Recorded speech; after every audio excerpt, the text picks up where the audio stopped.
এখানে বিএনপির লোকজন আছে, এখানে জামাতের আছে, এখানে এটাকে আপনি হিয়ারসে বলতেছেন নাকি প্রামাণিক সাপেক্ষে বলতেছেন? কারণ আমরা জানি ডক্টর মোহাম্মদ ইউনূস হাসপাতালের বেডে শুয়েও উপদেষ্টা পদ চেঞ্জ করেছেন। মানে আমরা তো আর আমি ডক্টর ইউনূসের সাথে উনি প্রধান উপদেষ্টা হওয়ার পরে আমার কোনো কথা হয় নাই, কিন্তু আগের কথা মানে আমি জানি যে আপনি যে বলতেছেন উপদেষ্টা পদে নিয়ে নেওয়া হয়েছিল, তো সেই 3 উপদেষ্টা পদে কি ডক্টর মোহাম্মদ ইউনূস ওই স্বাস্থ্য উপদেষ্টা তারপরে এই যে এদের নিয়োগ দিচ্ছেন, এই যে এনজিও আরো 2জন যে এনজিও তাদের নিয়োগ দিচ্ছেন? না, হতে পারে, মানে হতে পারে, কিন্তু আমরা বাকিদের কে নিয়োগ দিচ্ছেন?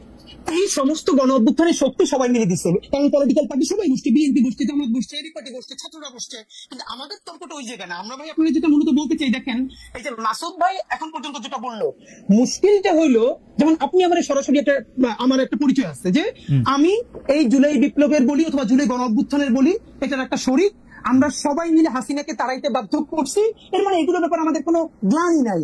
কিন্তু মাসুদ ভাইয়ের ক্ষেত্রে যেটা ব্যাপার, মাসুদ ভাই দেখেন আপনি যখন কথা বলছিলেন, আপনাকে তখন মাসুদ ভাই প্রথমে বলেছে একটা যে লীগের পান্ডা ছাড়া আর কেউ এটাকে অস্বীকার করবে না, মানে লীগকে তিনি প্রথমবার পান্ডা বললেন, এটা শুনে তো দর্শকরা খুশি হবে। একটু পরে যে কাজটা মাসুদ ভাই করেছেন ওইটাই হলো বাংলাদেশের জন্য সামনে।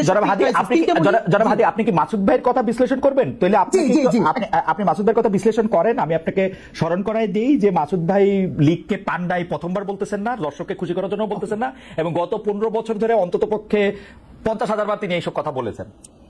আচ্ছা ভাই, তাহলে আমি আপনাকে মনে করাই দিই, মাসুদ ভাই যদি গত 15 বছর ধরে এটা বলে থাকে, এর সাথে আরেকটা সত্য হলো শাহবাগে যখন নিকৃষ্টতম মব হয়েছে বাংলাদেশের, এবং সেটাকে আমার দেশ যখন ভীষণ ভাবে ব্যানার হেডিং করে এক্সপোজ করছে যে শাহবাগে ফ্যাসিবাদের পদধ্বনি, তখন মাসুদ ভাইয়ের প্রোফাইলে এখনো আছে 10ই ফেব্রুয়ারি 2013 মাসুদ ভাই একটা স্ট্যাটাস দিছে আমার দেশের, সেইটার যে এইটার নাম যদি হয় সাংবাদিকতা তাহলে আমি লজ্জিত। এর মানে যেই শাহবাগ বাংলাদেশের বিচার ব্যবস্থা ধ্বংস করছে, রাষ্ট্র ধ্বংস করছে, পুরো সিস্টেমকে কোলাপস করছে, সেইটাকে যে পত্রিকা এক্সপোজ করার পরে পত্রিকার সম্পাদক জেল কাটছে, মাথা তার আপনাকে আমি আরেকটু মানে একটা সেন্টিমেন্টাল জার্নি করাই। আমার দেশ পত্রিকা কিন্তু শাহবাগের এই আন্দোলনকে সমর্থন করেছে। আপনি 2013 সালের 6 ফেব্রুয়ারি, 7 ফেব্রুয়ারি, 8 ফেব্রুয়ারি পত্রিকা দেখেন। 9 ফেব্রুয়ারি বা 10 ফেব্রুয়ারি, আমার আপনার মতো এত শার্প ব্রেন না, কিন্তু 9 ফেব্রুয়ারি এসে তারা এটাকে প্রতিধ্বনি বলেছেন, ফেসিবাদের প্রতিধ্বনি হোক, যে প্রতিধ্বনি বলেছেন সেটা বলেছেন। এখন ঘটনা হইতেছে যে আমরা সাংবাদিকতা ছাত্র ভাই, আমরা কোনো একটা পত্রিকার রিপোর্টে যখন একটা অবজেক্টিভ জায়গা থেকে যখন একটা সাবজেক্টিভ জায়গা নেওয়া হয়, আমরা আমাদের প্রাইভেট ওয়ালে মাসুদ ভাই জবাব মাসুদ ভাই দিবেন, মাসুদ ভাই আমার থেকে মানে আমি মাসুদ ভাই একদল করি এরকম ব্যাপারটা না, কিন্তু আমরা যখন কোনো কিছু সাবজেক্টিভ মানে এটা আমাদের ট্রেনিং ভাই, কোনো কিছু যখন অবজেক্টিভ জিনিসটা যখন সাবজেক্টিভ হইতে দেখি আমরা এটাকে প্রতিবাদ জানাবো। এবং আমরা কিন্তু প্রথম আলোর মন্তব্য প্রতিবেদনেরও প্রতিবাদ জানাতে দেখছি যখন এটা অবজেক্টিভিটির জায়গা থেকে সেটা সাবজেক্টিভিটিতে গেছে। খালেদ ভাই, এই আলাপটা হলো পলিটিক্যাল কারেক্টনেসের জায়গা। মাসুদ ভাই তো শুধু সাংবাদিক না, মাসুদ ভাই মূলত যেটা করে এটা অ্যাক্টিভিজমই করে, এটা তো সমস্যা না। পৃথিবীর বহু বড় সাংবাদিকরা প্যারালালি সাংবাদিক এবং অ্যাক্টিভিস্ট, কোনো সমস্যা নাই। কিন্তু সমস্যা হলো মাসুদ ভাই যখন এই যে শাহবাগের প্রতিধ্বনি যখন আমার দেশ বলে, এইটা যদি সাংবাদিকতা হয় তাহলে মাসুদ ভাই যখন লজ্জা পায়, সেই মাসুদ ভাই এইমাত্র যেটা করলো, সে লিখতে পান্ডা কইলে পরের লাইনে বলতেছে যে আগের সরকারের চেয়ে ভালো চালাতে পারছে, এই সরকারের হাজারটা সমস্যা আছে, আমরা বলবো এই সরকারের দায়ও বাংলাদেশের সকল জনগণের, যে দাদা পারবে না। কিন্তু আপনি কি এটাকে কোনোভাবে গত ফ্যাসিবাদী আমলের সাথে তুলনা করতে পারবেন? কেন তুলনা করলে কি হবে? আমি বলবো হাসিনা ফেসিবাদী সরকার ছিল, কিন্তু এই সরকার ফেসিবাদী না, কিন্তু হাসিনার চেয়ে অর্থনৈতিক বা রাজনৈতিকভাবে ভালো চালাইছে কি খারাপ চালাইছে। আমি যদি দেখি হাদি, আপনি আমাকে বলেন, কালকে আসিফ মাহমুদ সজীব ভাই আমার অনুষ্ঠানে এসে বলছে যে এই সরকারের ভিতরে সরকার তার বিরুদ্ধে ষড়যন্ত্র করতেছে, এটাকে আমি কি বলবো? ভালো বলবো? আমি বলবো ও আয়সা বলছে যে ডিজিএফআই তার জায়গা থেকে ছবি তুইলা এজেন্সি করে বিদেশে পাঠাইতেছে, আমি এটাকে ভালো বলবো এই সরকারকে? যখন আমি জানি যে ডিজিএফআই হচ্ছে ডক্টর মোহাম্মদ ইউনূসের আন্ডারে। খালেদ ভাই, এই সরকারের সব থেকে বেশি সমালোচনা ইনকিলাব মঞ্চের চেয়ে বেশি কেউ করে নাই, শব্দ ধরে ধরে, বাক্য ধরে ধরে গত একটা বছর। আপনি জাস্ট পত্রিকা দেখেন, আপনি মিডিয়া দেখেন, কিন্তু প্রবলেম হলো আপনি যখন ফ্রেমিংটা, আপনি যখন একটু আগে বললো না যে এই যে ভাই একটু আগে বললো যে আপনি যখন জিজ্ঞেস করলেন মাসুদ ভাইকে যে তাহলে এর আগের যে ওই যে বর্তমান উত্তরের মেয়র সে যোগ্য না, তাহলে আসলে যোগ্যতাটা কি? তখন ভাই বললো যে ধরে নিচ্ছি তারা চোর, মানে ধরেন খোকা ভাইয়ের কথা বলেছে, আজিজ সাহেবের কথা বলেছে, এর মানে মাসুদ ভাই বলছেন ধরে নিচ্ছি চোর, এর মানে কি চোর ধরে নেওয়া লাগবে? তারা চোর না। আমি আপনাকে বলি, আপনি অনেক জনপ্রিয় মানুষ, প্রচুর লোক আমাদের এখানে আপনাকে দেখতেছে, কিন্তু আপনি কিন্তু মানে আমি জানি না মানে আপনি খেয়াল করতেছেন কিনা, ধরে নেই চোরের পাশাপাশি উনি যে কতটুকু স্ট্রেস পেয়েছেন সেইটা হচ্ছে যে উনারা একটা সিস্টেমের মধ্যে আসছেন, ভোট বা ভোটের নামে প্রহসনের নামে, ভোটের নামে প্রহসনের নামে, আর উনি আসছেন আর এজাজ সাহেব আসছেন কালকে আসিফ মাহমুদ সচিব ভাই বলছে যেটা সরকারের উপদেষ্টা পরিষদ সিদ্ধান্ত নিয়েছে আমাকে দিয়ে, মানে আমি এটা এক্সিকিউট করছি মাত্র। আমার কাছে ভালো উত্তর আছে, আমার কাছে ভীষণ ভালো উত্তর আছে, আমি দিব না। যদি আমি সরকারের স্পোক্স পারসন হইতাম আজকে, তো আমি যদি শফিক ভাই হইতাম অথবা আমি যদি এনসিপির মুখপাত্র হইতাম, তাইলে আমি উত্তরগুলো দিতাম। কিন্তু আমি যেহেতু ইনকিলাব মঞ্চের মুখপাত্র, এই সরকারের আমি তো হাজারটা ক্রিটিক করি, সুতরাং আমি তাকে ডিফেন্ড করবো না। আমি শুধু বলে নিচ্ছি যে এই যে শব্দগুলো চয়নের জায়গা, যে ধীরে ধীরে যেরকম ন্যারেটিভ নির্মিত হয়, আমি শুধু এই জায়গাটা আমার মনে হয় যে আমি হাদি সাহেবকে বুঝতে পেরেছি। আমি কামাল ভাই আপনার কাছ থেকে একটু জানতে চাই, এইটা কিন্তু সত্যি কথা, আপনি মাঝে মাঝে যেহেতু আপনি অনেক জনপ্রিয় মুখ, আপনার কথায় শব্দ চয়নে অনেক সময় মনে হয় যে আপনি আওয়ামী লীগকে এই সরকারের থেকে ভালো বলতেছেন, আওয়ামী লীগ আপনার দ্বারা বেনিফিটেড হতেছে, এটাও মনে হয়, এবং আপনি হাদিকে শুনেছেন। আমার কোনো প্রশ্ন এই পর্যায়ে নাই, আপনি যদি এটাকে একটু অ্যাড্রেস করেন। সরি দেখেন, আমি বলি আপনাকে, জি, আমি কিন্তু মানে এখানে হাদি যে কমপ্লেন গুলো আমার বিষয়ে তুলেছেন, আমি খুব খুশি হয়েছি। খুশি হয়েছে এই কারণে, এই প্রশ্নগুলোর আমি আসলে জবাব দিতেই চাই, কিন্তু দেওয়ার সুযোগ পাই না। মনে করেন আমি যদি হুট করে বলি, তোমার তো জিজ্ঞাসা করি না, তুমি বলো কেন, কি ঝামেলা, প্রশ্নগুলি উত্তর দেওয়া দরকার। আমি একটা একটা করে বলি। প্রথমত বলি, শেষ থেকে বলি, যে এই সরকারের চেয়ে আওয়ামী লীগ সরকার ভালো, এটা আমি কখনো উচ্চারণ করিনি এবং ঘৃণা করে চিন্তাও করি না। আমি চিন্তাও করি না, এটা আমার চিন্তার বাইরে। কারণ এই সরকার খারাপ কিছু করলে আমরা বলতে পারতেছি। আমি ডক্টর ইউনূসের কোন একটা কাজ পছন্দ না হলে আমরা বলতে পারতেছি। হাসিনা সরকারের সময় আমরা সরাসরি বলতে পারতাম না, আমিও বলতে পারতাম না, আমি অনেক কিছু বলছি। আমি হাসিনা গভর্নমেন্টের বিরুদ্ধে, তার কর্মকাণ্ডের বিরুদ্ধে, বিভিন্ন কাজের বিরুদ্ধে অনেক কিছু বলছি, কিন্তু এখন যেভাবে সরাসরি বলি, এতটা সরাসরি বলতে পারতাম না। কারণ আমার কিন্তু কেউ থ্রেট দেয় নাই। আমি আবার বলি আপনাকে, আমার এই হাসিনা সরকারের আমলেও কেউ কখনো থ্রেট দেয় নাই, এই সরকারের আমলেও আমার কখনো কেউ থ্রেট দেয় নাই। আমি বলেন যে দেয় না, আমাকে বলে হাসিনা সরকার আমলে থ্রেট দেয় নাই, তার মানে তুমি তলে তলে আওয়ামী লীগ আসিলা, এই সরকারের আমলে আমাকে থ্রেট দেয় নাই, তাহলে আমি তলে তলে এর সঙ্গে আসি না। কামাল ভাই, আমি একটু যোগ করি, হাসিনা সরকার আমলে এটা ভয়াবহ ছিল, কারণ আমি যেহেতু এই বিজনেসে আসি, মানে সরি এই চাকরিতে আসি 28-29 বছর ধরে, আমি কিন্তু খেয়াল করি। কারণ আপনি দেখেন এখন কিন্তু যে কোনো টেলিভিশন, যে কোনো আপনাকে ডাকতে দ্বিধা করে না, বরং আপনাকে চায়, আপনি সময় দিতে পারেন না, যদিও আপনি সরকারের প্রতি অনেক বেশি ক্রিটিক্যাল। কিন্তু যখনই আপনি আওয়ামী লীগ সরকারের প্রতি ক্রিটিক্যাল ছিলেন, আমরা বিদেশে বসে আপনাকে পাইতে হইতো, অন্য টেলিভিশন আপনাকে ডাকতে সাহস করতো না। এই একটা স্পষ্ট তফাৎ আছে, এই স্পষ্ট বুঝতাম না। জি, আমি ওটা হয়তো ওটা আমি বুঝতাম না, কিন্তু আমি যেটা বুঝতাম, আমি বলি আমাকে 2-1 বার ডিজিএফআই থেকে কফি খাওয়ার দাওয়াত দিছে, রাইট, আগের আমলে, বাট আমি যাইনি। আমি বলছি আমার সময় নাই, তারা কিন্তু আমার অভদ্র আচরণ করে না, ধমকায় নাই, তাই বলে ওদেরকে আমি সমর্থন করি? নো, কোনো বিবেচনাতেই করি না। এবং আমি আবারও তো বললাম যে আমি এই সরকারের চেয়ে ওটাকে ভালো, বেটার, এটা মনে করার কথা আমি চিন্তাও করি না। কারণ ওই সরকারে এত এত সমস্ত লোক ছিলেন, সরকার খোদ সরকার প্রধান থেকে শুরু করে শেখ হাসিনা সম্পর্কে আমি যে সমস্ত কথাবার্তা বলেছি, হাদি হয়তো ভুলে গেছে, হয়তো অন্য কিছু নিয়ে ব্যস্ত ছিল, আমার মতো ক্ষুদ্র মানুষের কথা তার খেয়াল করার দরকার নাই। কিন্তু আমি আবারও বলি যে আমি কখনোই তাদেরকে, মানে আমি মনে করি বাংলাদেশের সবচেয়ে বড় ক্ষতিটা শেখ হাসিনা এবং তার আশেপাশের লোকজন করে দিয়ে গেছে ভাই, এটা রিয়েলিটি, এটা মানতে আমার কোনো দ্বিধা নাই। আগেও চলুন এখন আমি টু পয়েন্টে প্রশ্নের জবাব দিই, যে প্রশ্নের জবাব আপনি কিছুটা দিয়েছেন, সেটা হলো যে শাহবাগের ওই আন্দোলন নিয়ে, ওইটা নিয়ে ওই সময়ে ইনকিলাবের যে জিনিসটা হয়েছে, আমি ওইটাকে জানাই মনে করি না। আমি মনে করি আমাদের, সরি ইনকিলাব আমার দেশের, ওটাকে আমি জার্নালিজম এখনো মনে করি না। আমি মনে করি অ্যাক্টিভিজম এবং জার্নালিজম ডিফারেন্ট জিনিস, টোটালি পার্থক্য, মানে আলাদা জিনিস একটা। উনি যেটা করেছেন, মাহমুদুর রহমান সাহেব, উনি আসলে সাংবাদিক না তো ভাই, এটা বলে লাভ নাই।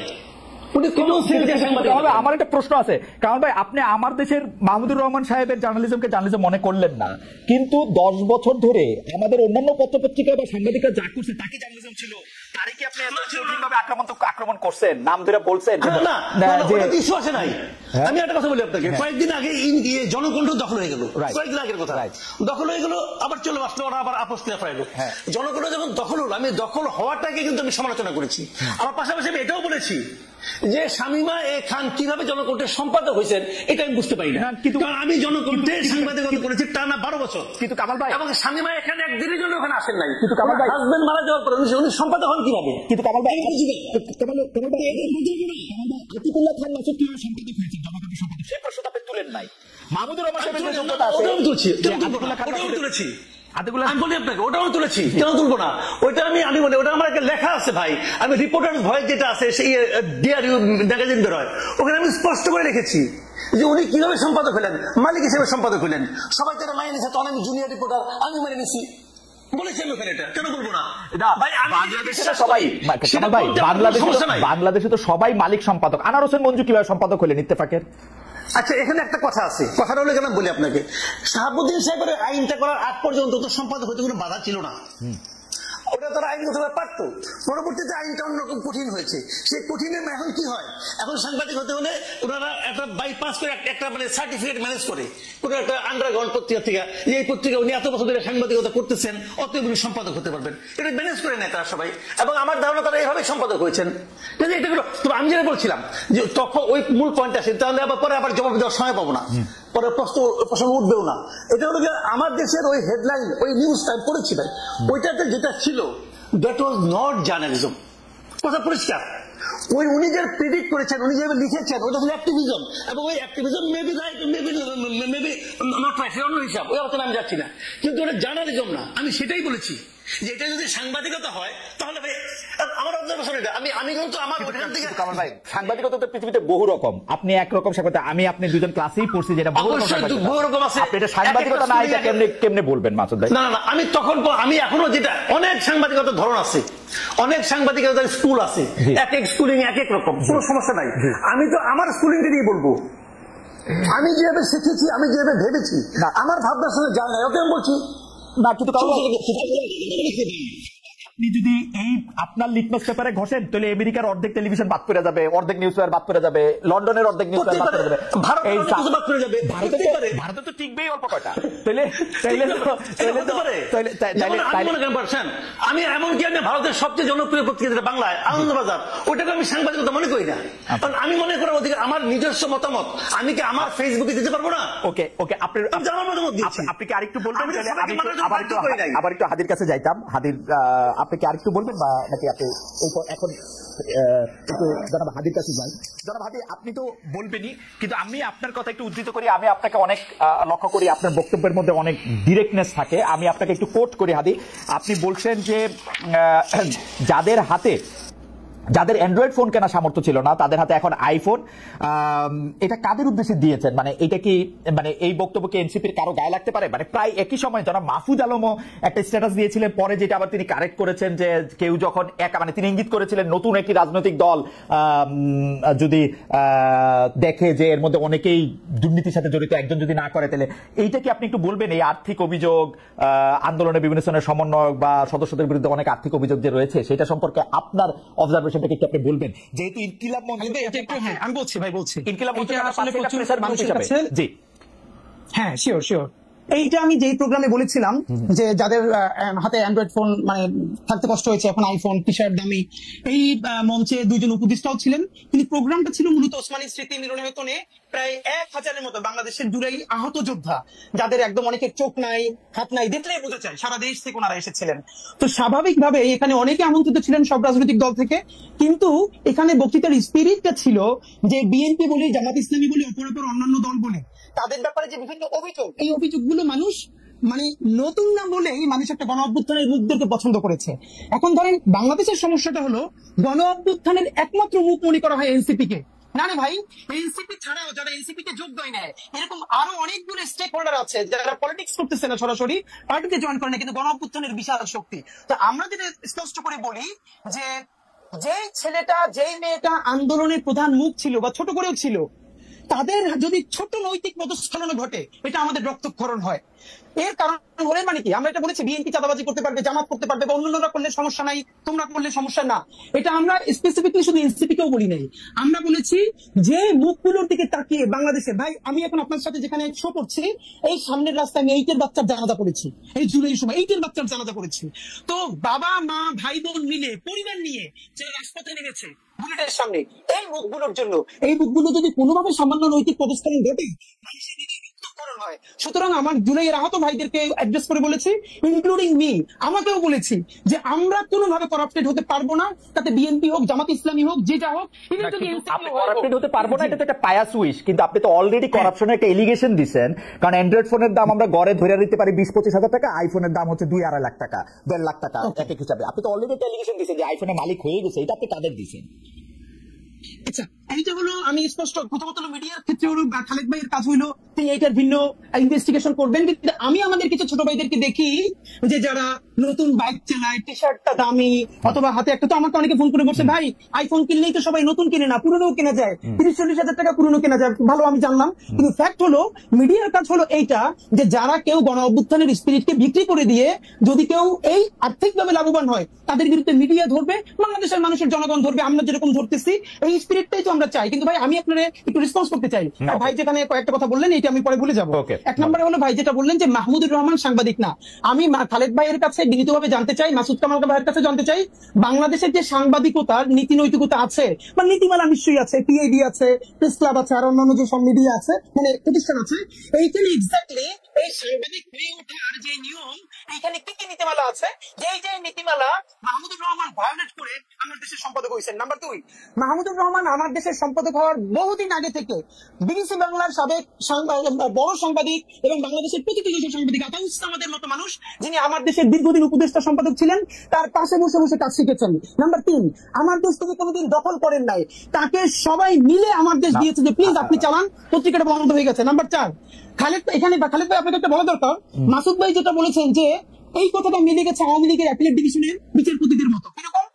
শফিক রেহমান বর্তমান যে অ্যাপিলেট ডিভিশন আগে ছিল তাদের বিরুদ্ধে একদম স্পষ্ট একটা অভিযোগে কলাম লিখেছিলেন, আমার দেশ থেকে ছিল। শফিক রেহমান এবং মাহমুদুর রহমানকে হাইকোর্ট নিয়ে ঘন্টার পর ঘন্টা দাঁড়িয়ে রেখেছে, বলেছে ট্রুথ ইজ নো ডিফেন্স। সেইটার পরে আমার দেশ সম্পাদককে বলতেছে বাই চান্স এডিটর। এর মানে অ্যাপিলেট ডিভিশনের যে আওয়ামী লেসপেন্সাররা ছিল তারা মাহমুদুর রহমানকে, আচ্ছা জনাবাদি আমরা আসলে অনেকগুলি বিষয় আলোচনা করবো, আপনি এই বিষয়টা নিয়ে স্পেসিফিক কথা বলেছেন, মাসুদ কামাল ভাই এটা একটু বলুক, এটা একটু বলি। আর আপনি যে এটা কথা বলতেছেন যে ট্রুথ কথা আমি ভাইকে শাহবাগে বলতে চাই, প্লিজ একটা কথা। একটা সেটা হচ্ছে, আর একটা ব্যাপার হলো হ্যাঁ ভাইয়ের যে এথিক্স, মাসুদ কামাল ভাইয়ের মনে হইলো যে ওইটা অ্যাক্টিভিজম হয়েছে, সাংবাদিকতা হয় নাই। তো আমার পরবর্তীতে কথা হলো এরপর যে শাহবাগে রাষ্ট্রদ্রোহিত হইলো, দিনের পরে দিন তারা পতাকা উড়াইতেছে, সরকারি অফিস বন্ধ রাখতেছে, নিকৃষ্টতম মত করতেছে, ঠিক মাসুদ কামাল ভাইয়ের টাইমলাইনে পুরো শাহবাগের মত সন্ত্রাসের সময় কয়দিন তিনি সেইটার সমালোচনা করছেন। মাত্র 50 জন লোক ছিল, আমি সামনে সেইটার 500 লোক পরে পত্রিকা দেখাইছে। কামাল ভাই এটা আপনি একটু যদি অ্যাড্রেস করেন, একটু সংক্ষেপে যদি আপনি অ্যাড্রেস করেন। দুইটা প্রশ্ন, এক হচ্ছে মাহমুদুর রহমান সাহেব কোন নীতিমালা ভঙ্গ করেছেন সেটা একটা সম্পাদক থেকে যে আপনি সাংবাদিক মনে করছেন, আর দুই হচ্ছে যে আপনি শাহবাগ যেটা মব সন্ত্রাস বলছেন সেইটার ক্ষেত্রে আপনি কি বলেছেন। উনি একজন সিনিয়র মানুষ, উনি আগে সরকারের আমলে মানে বিএনপি গভর্নমেন্টের আমলে উপদেষ্টাও ছিলেন, কিন্তু জ্বালানি বিষয়ে উপদেষ্টা ছিলেন। হ্যাঁ, আমি তখন আমার দেশে ছিলাম, আমি তো আমার দেশে চাকরি করছি ভাই। আমার দেশের শুরুটা তো হয়েছে আমাদের হাত দিয়ে, যারা আমার দেশ শুরু করেছে তাদের মধ্যে আমি একজন। আমার দেশে আমি 3 বছরের উপরে চাকরি করেছি। আমি চলে যাওয়ার পর এখানে জামাতের কিছু মালিকানা ঢুকলো এবং তারপরে আমার দেশে মাহমুদুর রহমান সাহেব আসতেন। আতাউস সামাদ স্যার উনি আমার টিচার এবং ওনার সঙ্গে বসে আমিও কাজ করেছি, কাজে এটা নিয়ে কোনো আপত্তি নাই। বাট একটা জিনিস হলো কি, আমার দেশের সম্পাদক হওয়ার আগ পর্যন্ত আমি জানতাম না যে মাহমুদুর রহমান সাহেব সাংবাদিকতা করেছেন। আমি জানতাম উনি সরকারের উপদেষ্টা ছিলেন, আমি জানতাম উনি মুন্নু সিরামিক্সের সঙ্গে চাকরি করতেন, আমি জানতাম এগুলো। শাহিনপুকুর সিরামিক্সের সিইও ছিলেন উনি। সরি, মুন্নু সিরামিক্স না, শাহিনপুকুর ছিলেন, মুন্নু ছিলেন।